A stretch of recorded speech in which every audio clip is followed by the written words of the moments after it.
You don't just have a CAPA problem, you have a cash burn problem wearing a quality badge. Because when your corrective actions pile up, quality stops being improvement and starts being costly, cumbersome, uncontrolled work in progress. Welcome to the QT9 Q-Cast Compliance Lab, where we take one messy real-world scenario and we provide practical advice to help turn it into a system that you can actually run. Today's lab is CAPA Backlog Management, or more specifically, what happens when you have too many open corrective and preventative actions, and records are not closing and nothing gets done. And if you're thinking, yeah, we've got a backlog, then stick with me, because this is one of those issues that doesn't just live in quality. It hits operations, it hits audit readiness, and of course it hits the P&L. All right, let's make it real.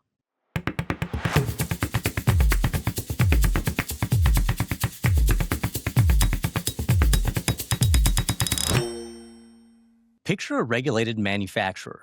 It could be medical device, it could be aerospace, foods, general manufacturing, doesn't matter. When it comes to quality, you've got internal findings, you've got customer complaints, supplier issues, as well as audit observations, just to name a few. And your CAPA system is an Excel sheet. And it's not because you're careless, because that's ultimately what happens when volume grows faster than the system.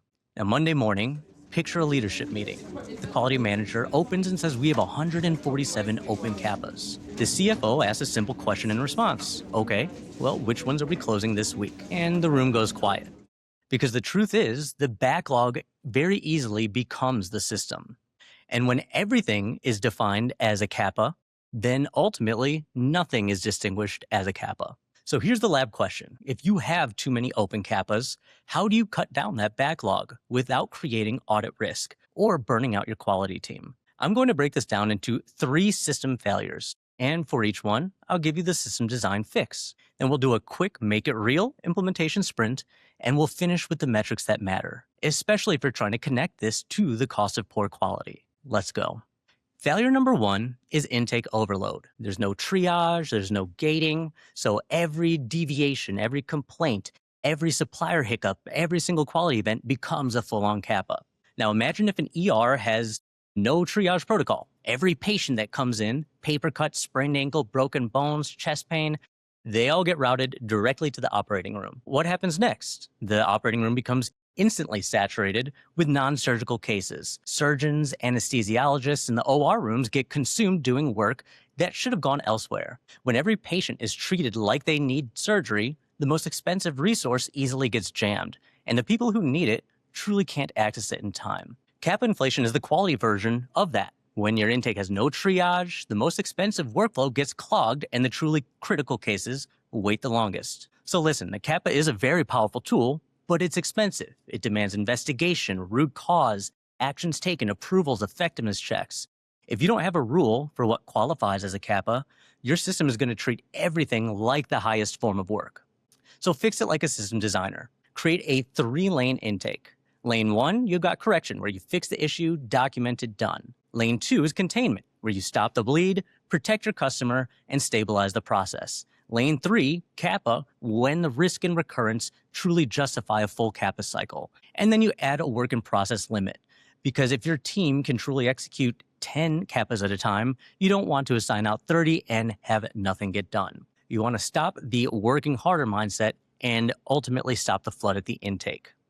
Failure number 2 is when ownership is too vague and there is ultimately no capacity plan. When no one is directly responsible for the issue and the resolution, things will inherently fall through the cracks of the system, and resourcing becomes a fantasy. If the same couple people own every single CAPA, regardless of relevant functional area, while they're also running audits, training, deviations, and supplier issues, your CAPA system ultimately becomes a side quest behind production fires.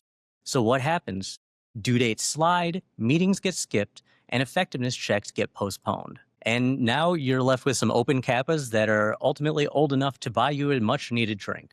Fix it like a system designer. Every CAPA gets a single accountable owner, not the quality department, a named person who has the proper rights to make things happen. And each CAPA should also get a cross-functional team.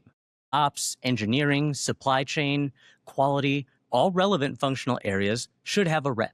Because CAPA isn't just a paperwork exercise, it's actual operational change. And then, and this part is important, you must schedule CAPA time just like you do production time, because the executives don't fund what they cannot see. CAPA teams should be asking themselves the questions that leadership already cares about, like how long does it take to resolve? What is it going to cost in labor, scrap, rework? What's the risk? And that is how CAPA resolution ultimately becomes a managed workflow and not just a guilt-driven backlog. Failure number 3 is the one that quietly kills teams. The CAPA is not just one record. It turns into more of a scavenger hunt, as anyone in quality knows.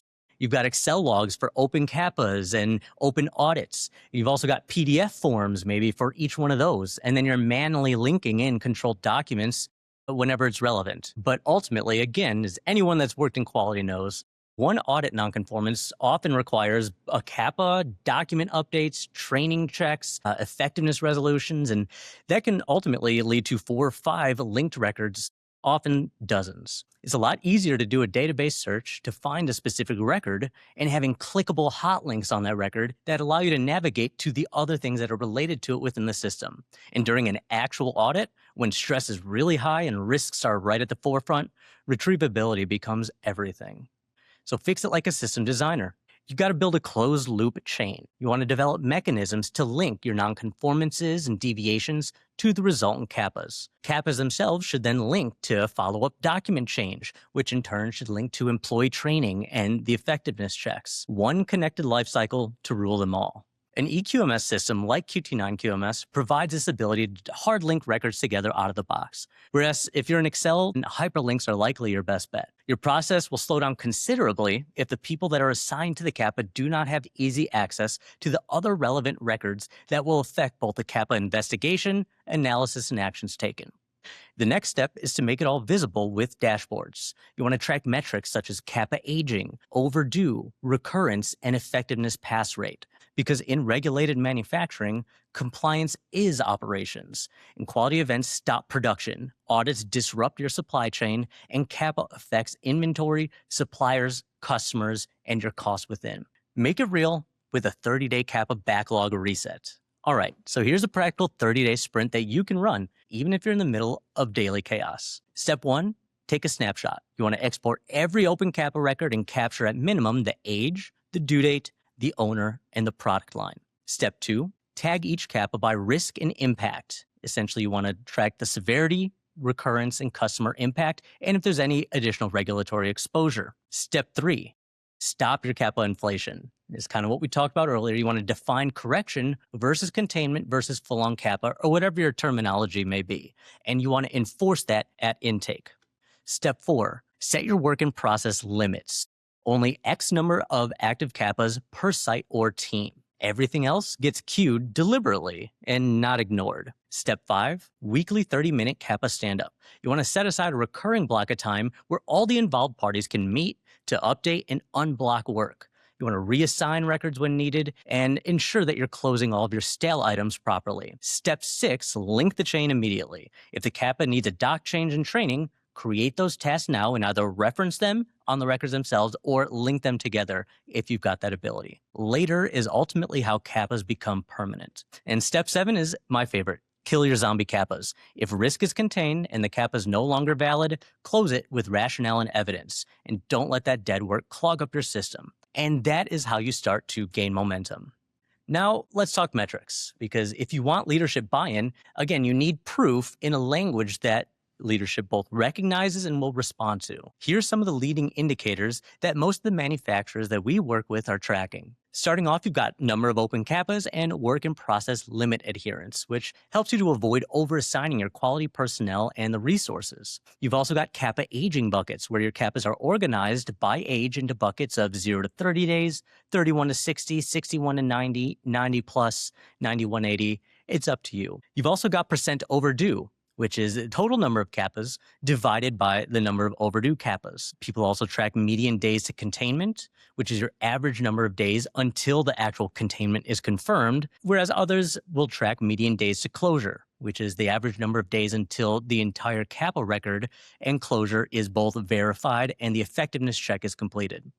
That leads us into the effectiveness check on time rate, which is the total number of CAPAs divided by the number of CAPAs where the effectiveness check was completed on time. So not just your initial action, but the evaluation of the system as a whole. This recurrence prevention success rate should serve as the ultimate test of your CAPA system's effectiveness. You'll need to track whether similar issues resurface after implementing your corrective actions, as this will directly indicate if your solutions truly address the root cause. To measure recurrence prevention success, you should establish a tracking system that monitors your incidents over time.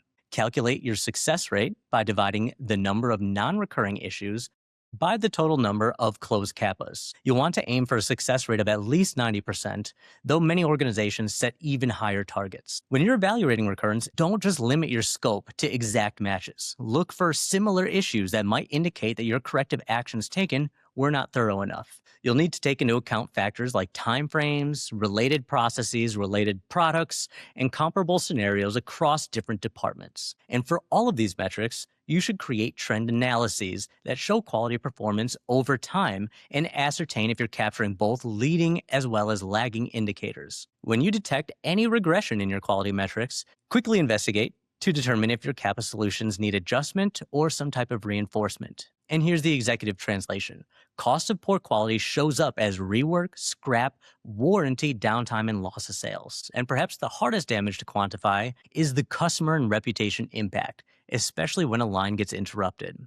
When CAPAs stay open, you're paying these resultant costs longer. And you're also increasing the odds that the same issue will repeat until it escapes and becomes a customer event.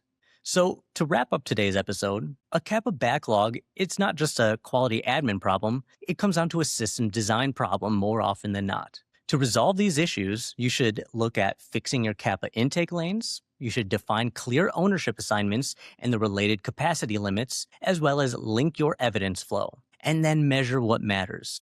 CAPA aging, recurrence, prevention rate, and ultimately, the cost of poor quality impact. The takeaway for CAPA metrics is pretty simple.